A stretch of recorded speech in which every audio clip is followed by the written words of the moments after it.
गणपति बाप्पा मोरया, गणपति बाप्पा मोरया, गणपति बाप्पा मोरया, गणपति बाप्पा मोरया, गणपति बाप्पा मोरया. சூப்பரா பண்ணணும் புரியுதா?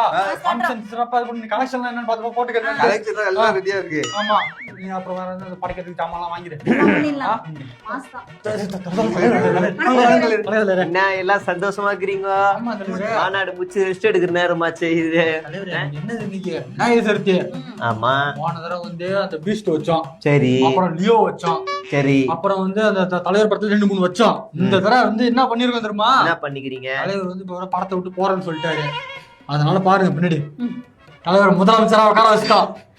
இப்ப வச்சோன்னதே எல்லாம் படத்துல விநாயகரா வச்சுக்கிறீங்க. ஆமா விநாயகர். இப்ப தலைவர் முதலமைச்சர் விநாயகரா வச்சிருக்கோம். அது யாரு? எலி. அது யாரு? அது கூட இருக்குது தலைவர விநாயகருக்கு யாரு பாதுகாப்பு? எலிதான். தலைவருக்கு யாரு பாதுகாப்பு? நீங்க தான் எலி. அப்ப அந்த அணில் என்ன காணும்? அது வந்து இது கிடையாது, அது வந்து இது கிருஷ்ணா ஜெனரல் நாலேஜ். சரி சரி. இந்த வேற அவள் தானே, வேற எதுவும் மிஸ் ஆகுற மாக்கிதே. பின்னாடி பவுன்சர் வச்சோம் தலைவர. போலீஸ் வந்து எல்லாம் வைக்க கூடாது தூக்கிட்டு போயிட்டாங்க. அப்படியா? பவுன்சர் பிரச்சனை பெரும் பிரச்சனை இருக்குதுல, நீங்க என்னன்னு பார்த்து அதெல்லாம் பண்ணிடுங்க. பலூன் பிரச்சனை முடிஞ்ச உடனே பவுன்சரை வெளில கூட்டிட்டு வந்துடுறேன். சரியா? நம்ம கொள்கை தலைவர் யாருன்னு தெரியுமாட்டாங்க நம்மளுக்கு? அப்பாடா திருந்துட்டானுங்க, இனிமே வைக்க மாட்டாங்கன்னு நினைக்கிறேன். அப்பா ஒரு வார்த்தையிலே நம்ம திருந்துற அளவுக்கு நம்ம கொள்கை வச்சுக்கிறோம். சரி விடுறா. இந்த செருப்பா அடிச்ச மாதிரி கேட்டீங்க தலைவர. நீங்க விடு விடு விடு. அடுத்த தடவை பின்னாடி வச்சிடறேன் தலைவர. 5 பேர் பிள்ளையாரா?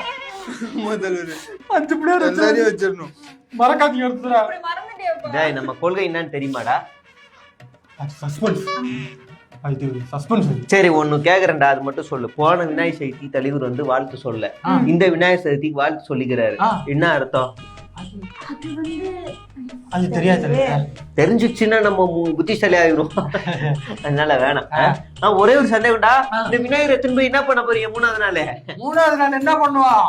தூக்கிட்டு போய் கடல்ல போட்டு அடிச்சு டொமால்டு மீல்தான். ஒரே ஒரு ரெக்வஸ்ட், கரையிலே போட்டுறாதீங்க, ஒதுங்கிற போது அப்புறம் சிரிப்பாங்க. இப்பயாவது கேவலமா சிரிக்கிறாங்க, அப்புறம் மட்டமா சிரிப்பாங்க. நடுக்கடல்ல போட்டுருங்க எல்லாத்தையும். தலைவர் படத்துல தலைவர் வச்சுட்டு வருவார்ல தலைவர், அந்த மாதிரி வந்துடுறா. சரி நடுக்கடல்ல போட்டுருங்க. அந்த எலிய முதல்ல அதான் தூக்கி போடுவோம், நச்சுறேன். சரி மன்மமாக்குற மாதிரி கீழே. சரி நல்லா கொண்டாடுங்கடா. நாசமா போங்க. போட்டு